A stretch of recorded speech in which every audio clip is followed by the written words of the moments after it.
అభివృద్ధి కాశీపోతుందని చెప్పి ప్రజల్ని నమ్మించేటువంటి ప్రయత్నం చేసిందంట. అట్లా ఈరోజు ఢిల్లీలో కేటీఆర్ అనేటువంటి యువరాజు ఓడిపోయి 6 నెలలు అయితే కూడా ఇంకా భూమి మీదకి రాలేదు ఆయన. ఓ పక్కన హరీష్ రావు అనేటి ఆయనను, ఇంకో పక్కన జై తెలంగాణ అని పార్టీ ఫిరాయించి కాంగ్రెస్ పార్టీలకు పోయి టీఆర్ఎస్ పార్టీని ఖతం చేసేందుకు పనిచేసిన 9 మంది ఎమ్మెల్యేల మీద జడ్జిమెంట్ రాయండి స్పీకర్ గారని ధర్నాలు చేసి గొడవ చేసి కోర్టుకు పోయి కేసులు వేస్తే కూడా 4 సంవత్సరాల 11 నెలలు దున్నపోతు మీద వానబడ్డట్టు నిద్రపోయినటువంటి సురేష్ రెడ్డి అనే స్పీకర్ని ఎడమ చేయి పక్కన, ఫిరాయింపులకు ఆద్యుడైనటువంటి సిద్దిపేట ఎమ్మెల్యే హరీష్ రావుని కుడి పక్కన కూర్చోబెట్టుకొని భారత రాజ్యాంగ విలువల గురించి సిరిసిల్ల ఎమ్మెల్యే యువరాజ్ అనేటోడు మాట్లాడితే దయ్యాలు వేదాలు వాళ్ళు ఇచ్చినట్లున్నాయి. ఒక్కొక్క ఎమ్మెల్యేకి ఎట్లా కండువా కప్తారో అని అడుగుతున్నాడు. కేటీఆర్ అన్నం తింటున్నావా అని అడుగుతున్నా. ఎందుకు అడుగుతున్నా అంటే సైకిల్ గుర్తు మీద గెలిచిన తలసాని శ్రీనివాస్ యాదవ్ అనేటి ఆయన తీసుకొని కారు గుర్తు క్యాబినెట్లో మంత్రి పదవి ఇచ్చినటువంటి సిగ్గులేనివాడు ఎవరైనా ఉన్నాడంటే అది నీ అయ్యా తప్ప ఇంకొకడు కాదు కేటీఆర్. భారత రాజ్యాంగాన్ని టీఆర్ఎస్ పార్టీ కూనీ చేసినంత ఈ దేశంలో ఎవరు కూనీ చేయలేదు.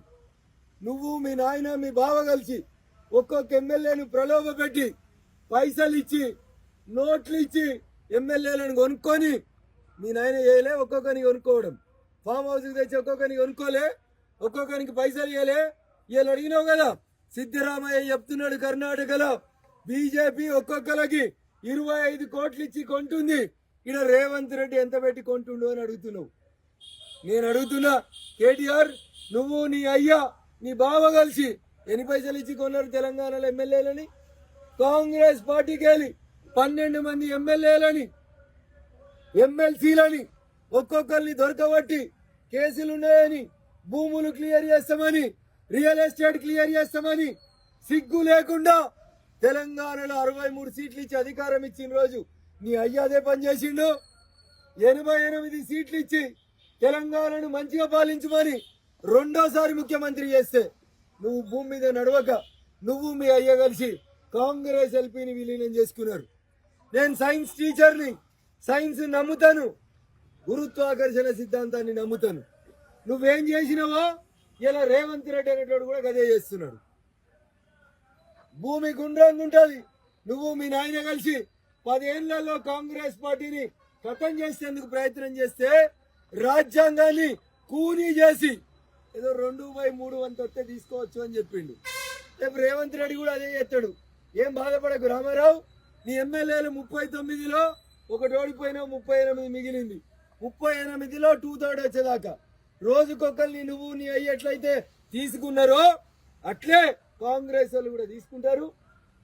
2/3 అయినాక మీ అయ్యకి ఎల్పీ లేకుండా విలీనం చేసుకుంటారు. ఇది మీకు జరగాల్సిందే. నువ్వు నీ పక్కన కూర్చున్న హరీష్ అనేటోడు, ఎడమ చేయి పక్కన ఉన్న స్పీకర్ సురేష్ రెడ్డి అనేటోడు 1200 మంది తెలంగాణ అమరులు అవుతుంటే జై తెలంగాణ అని మేము చస్తుంటే వాడు స్పీకర్ కుర్చీలో కూర్చొని ఒక్క కాంగ్రెస్ ఎమ్మెల్యేని కూడా డిస్క్వాలిఫై అయ్యానని పక్కన కూర్చోబెట్టుకొని ఢిల్లీలో కూర్చొని ఇలా రాజ్యాంగం చదువుకోవాలి, రాహుల్ గాంధీ చదువుకోవాలి. రాహుల్ గాంధీ చదువుకోలే, నువ్వేం చదువుకున్నావు?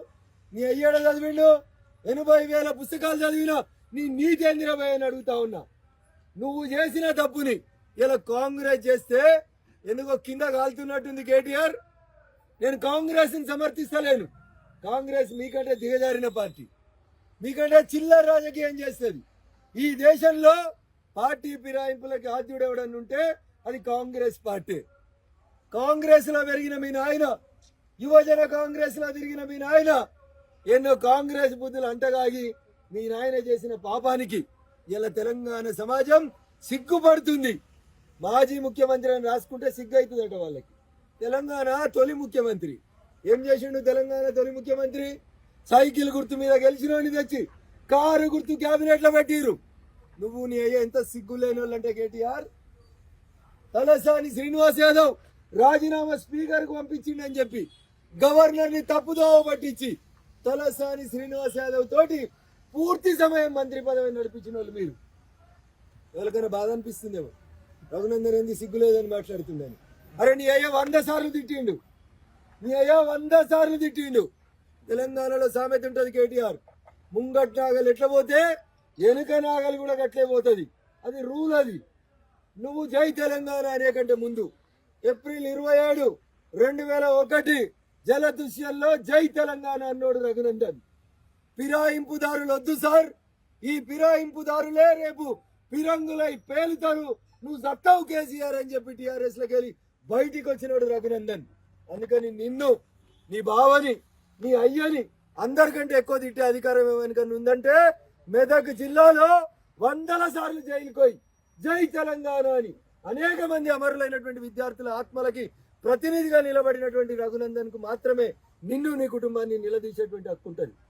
శంకరమ్మకి మలి దశ తెలంగాణ ఉద్యమాన్ని మలుపు తిప్పిన శంకరమ్మకి, శ్రీకాంతాచారి తల్లికి, ఆఖరికి అమరవీరుల స్తూపం ఓపెనింగ్ కంటే ముందు రోజు నువ్వు నీ అయ్య మోసం చేసి వాట్సాప్ గ్రూపులలో పెట్టి శంకరమ్మకి ఎమ్మెల్సీ ఇచ్చినామని చెప్పి, 2 గన్మెన్లను ఇచ్చినామని చెప్పి, సిగ్గు లేకుండా ఆంధ్ర కాంట్రాక్టర్ కట్టినటువంటి అమరవీరుల స్తూపాన్ని ఓపెన్ చేసిన తెలంగాణ ద్రోహి ఎవడని ఉన్నాడంటే నువ్వే కేటీఆర్ తప్ప ఇంకొకటి కాదు. ఇది నా గుండె తప్పుడు కాదు, తెలంగాణ ప్రజల ఆక్రందన, ఆక్రోశం. అందుకని ముందు నువ్వు, నీ బావ, నీ పక్కన కూర్చున్నటువంటి ఆనాటి స్పీకర్ సురేష్ రెడ్డి, మీరు ముగ్గురు కలిసి ఇండియా గేట్ దగ్గర నుంచి మొదలుకొని బాబాసాహెబ్ అంబేద్కర్ విగ్రహం ఏడుంటే అందాక, ఎందుకంటే భారత రాజ్యాంగం గురించి మాట్లాడే నైతిక హక్కు మీకు లేదు కాబట్టి, లేదంటే పార్లమెంట్ గేట్ దాకా మీ ముగ్గురు ముక్కునాలేకి రాసి తెలంగాణ ప్రజలకి 2 చేతుల చెంపలేసుకొని తప్పైందని చెప్పినాక కాంగ్రెస్ గురించి మాట్లాడాలి. అంతకంటే ముందు మీరు మాట్లాడితే తెలంగాణ సమాజం మిమ్మల్ని క్షమించాలి కేటీఆర్ అని చెప్తా ఉన్నా. ఎన్ని దుర్మార్గాలు, ఎన్ని మోసాలు. వేరే పార్టీ వాడు ఎమ్మెల్యే గెలిస్తే 1 రూపాయి ఇయ్యని సిగ్గులేని దరిద్ర ప్రభుత్వం నీది, నీ అయ్యది. ఈ రాష్ట్రంలో విఠల్ రెడ్డి గారు, విద్యాసాగర్ రావు గారు, పి జనార్దన్ రెడ్డి గారు ప్రతిపక్ష ఎమ్మెల్యేలు ఉంటే కూడా పైసలు తీసుకుపోయి పనిచేసిరు. కానీ నువ్వు, నీ అయ్య ఈ రాష్ట్రానికి పట్టినటువంటి తొలి శని. మీరు ప్రతిపక్ష ఎమ్మెల్యేలకి, నాలాంటి నోరున్న ఎమ్మెల్యేలకి డబ్బులు ఇవ్వకుండా, నియోజకవర్గం అభివృద్ధి కాకుండా పోలీసులని పైసలు వంచేటువంటి మిషన్లుగా వాడుకొని ప్రజాస్వామ్యాన్ని కూని చేసిన దరిద్రులు, దౌర్భాగ్యులు ఎవరైనా ఉన్నారు ఈ తెలంగాణ గడ్డ మీద అంటే అది కేసీఆర్ కుటుంబం. అందుకనే గజ్వేల్ నుంచే మాట్లాడుతుండ్రు రఘునందన్. నీకు, మీ నాయనకి, మీ బావకి ఏమైనా పౌరుషం, తెలంగాణ రోషం, తెలంగాణ గడ్డ మీద పుట్టినమనే విశ్వాసం ఉంటే మీరు ముగ్గురు శాశ్వతంగా రాజకీయాలకి రాజీనామా చేసిపోవాలి బిడ్డ. లేకపోతే సిరిసిల్ల మన నీకు బీజేపీ వాళ్ళు ఎట్లయితే నీకంటే ఎక్కువ ఓట్లు తెచ్చుకొని బుద్ధి చెప్పిర్రు, సిద్దిపేటలో నీ బావ సాగు తప్పి కన్నులోట పోయేటట్టు చేసినామో అట్లా సమాజం మొత్తం మిమ్మల్ని వెంటబడుతుంది, వేటాడుతుంది. మీకు తెలంగాణ 1200 మంది అమరుల ఆత్మఘోష ఏదైతుందో ఆ ఉసురు దాకి మీరు చస్తారని చెప్పి ఈ సందర్భంగా హెచ్చరిస్తా ఉన్నాను.